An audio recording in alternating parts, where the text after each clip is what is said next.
인천에 살고 있는 50대 여성입니다.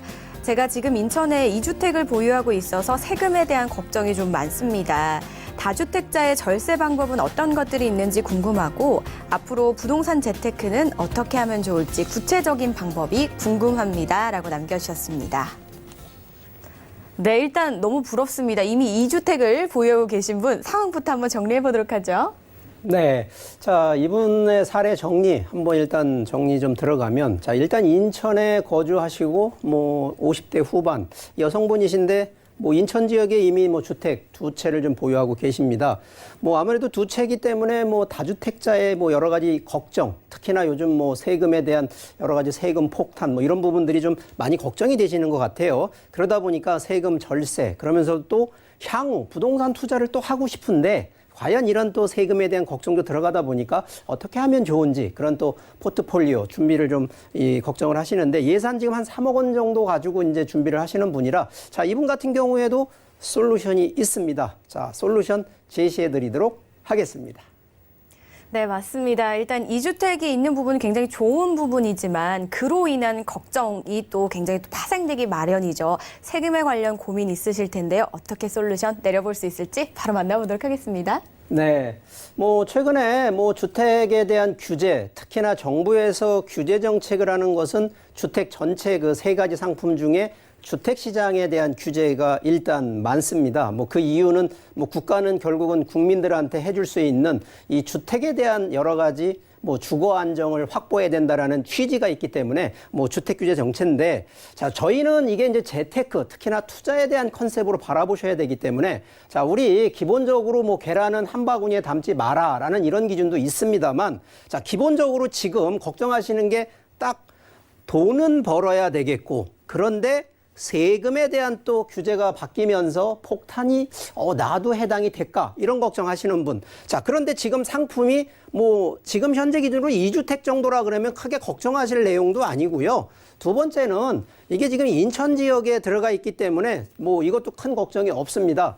자, 그런데 이제 자산의 이 배분이라고 하는 부분이 자, 상품 배분도 있지만 이 특히나 우리가 지역 배분도 하셔야 되는 게 있고요. 또 하나는 바로 이 규모의 배분을 좀 하셔야 된다는 얘기를 드리겠습니다. 자, 그런데 그 전에 이제 제가 먼저 세금에 대한 얘기를 조금만 더 드려볼게요.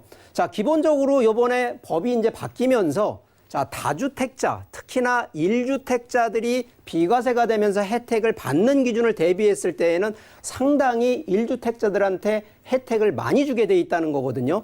자, 그런데 기본적으로 이 부동산에 특히나 이 규제 중에 하나가 바로 양도소득세에 대한 중과거든요. 자, 그런데 제가 지금 인천을 아까 제외시키고 걱정하지 마세요라는 얘기를 좀 언뜻 비쳤던 이유는 바로 양도세 중과는요. 자, 전국 기준으로 조정 대상 지역이라고 하는 곳으로 지정이 되어 있습니다. 자, 그런데 이 조정 대상 지역의 대부분 거의 90%가요. 이게 서울입니다.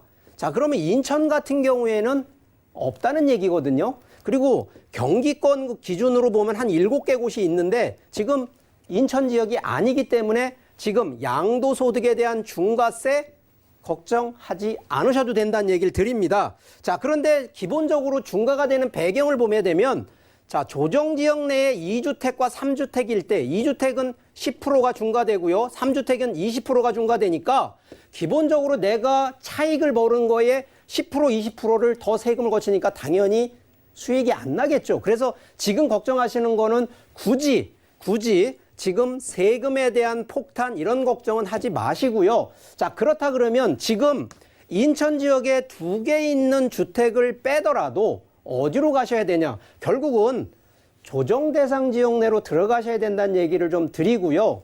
자, 기본적으로 우리가 수익 가치, 제가 이게 항상 반복된 얘기를 드리는데 부동산의 재테크 수익 가치는 차익, 임대 수익, 그리고 개발을 통한 자본 수익 세 가지인데 자, 지금 주택을 고려하시고 큰 금액이 아닌 작은 금액으로 가신다 그러면 솔직히 임대 수익보다는 차익형으로 가셔야 된다라는 얘기를 드리겠고요.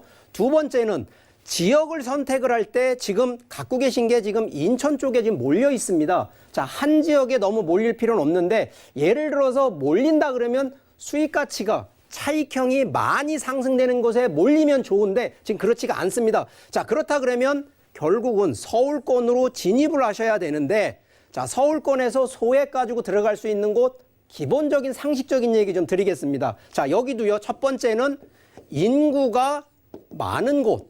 자, 서울이 전체적으로 인구가 많다 이렇게 따지는 것이 아니라 구역구역 지적을 잘 보시면 인구가 많이, 특히나 임대 수요. 자, 여기서 임대 수요는 월세도 있지만 전세 수요가 많이 몰리는 바로 그런 곳을 찾아야 되고요. 두 번째는 이런 곳이 따라오려면 기본적으로 교통이 편리한 역세권이 돼야 된다는 얘기를 좀 드립니다. 자, 그러다 보니까 이 두 가지를 동시에 맞추면서 마지막 세 번째는 지금 소액으로 들어가는 컨셉이기 때문에, 자, 재개발, 재건축 길게 가는 개념이 아니라 소액으로 해서 단기 정도로 가신다 그러면 기본적으로 가야 되는 부분이 결과적으로 신축, 바로 새 거, 헌거로 가는 투자가 아니라 새 거로 투자를 하셔서, 자, 기본적으로 이런 거는 타이밍상 매수를 했다, 매도 타이밍이 가격이 상승을 했을 때 매도를 던져야 당연히 차익형이 되는 부분인데, 자, 그러면 서울권에서 지금도 가장 가격이 올라가는 강남, 용산, 뭐 마포, 자, 이런 쪽도 있습니다만, 자, 금액대가 이쪽은 상당히 좀 높게 갈 수밖에 없기 때문에 가능하면 기업체가 들어가는, 자, 여기 상암동 쪽도 있고요. 강서 쪽에 마곡지구 쪽도 있고요. 또 이 하남 쪽, 이 강동 쪽도 있습니다. 자, 그런데 기본적으로 서울권에서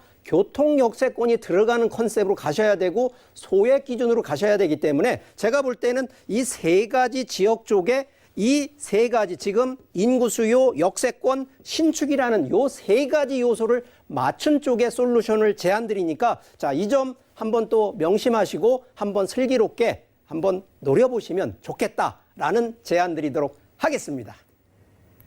네, 저희 마지막 솔루션 들어봤는데요. 아무래도 계속해서 부동산이나 좀 재테크에 관심이 있으시다면 조정 대상 지역에 들어가셔야 될 것 같아요. 그중에서도 또 조건이 있다라고 하셨죠. 입지도 좋고 임대 수요도 풍부하고 소액의 신축으로 투자할 수 있는 곳을 추천을 해주셨는데요. 어디가 좋을까 고민되시죠? 바로 김수현 캐스터가 안내해 준다고 합니다. 알려주시죠. 네, 다주택자에 대한 정부의 규제가 강화되면서 부동산 시장에서는 똘똘한 한 채를 찾는 사람들이 늘고 있습니다. 이번 솔루션픽이 바로 유망 입지에 위치하고 높은 미래 가치를 지닌 똘똘한 한 채가 아닐까 싶은데요. 지역부터 살펴보도록 하겠습니다. 바로 서울의 첨단 디지털 미디어 산업의 중심 상암 디지털 미디어 시티입니다. 첨단 IT 기술 산업과 인적 자원이 집중되어 있고 방송계를 포함한 문화, 엔터 산업이 결집된 상암 DMC 일대는 그 지역 자체가 호재라고 할 수가 있는데요. 그래서 풍부한 직장인 임대 수요는 물론 대학가와도 가까워서 대학생 수요도 풍부한 지역입니다. 또한 계속되고 있는 개발로 향후 미래 가치까지 우수한 상암 DMC와 그 주변을 주목할 필요가 있겠습니다. 상암 DMC의 수혜가 예상되는 부동산 픽, 바로 경기중앙선 가자역 인근의 소형 아파트인데요. 주변 신거실로 이뤄진 불리형 원룸으로 주변 신가 직장인들과 대학생들이 특히 선호하는 유형입니다. 시세 또한 약 3억 원에서 4억 원으로 아주 합리적인 수준에서 형성되어 있습니다. 역시 보다 자세한 내용 전문가를 통해서 알아보도록 하겠습니다. 네, 마지막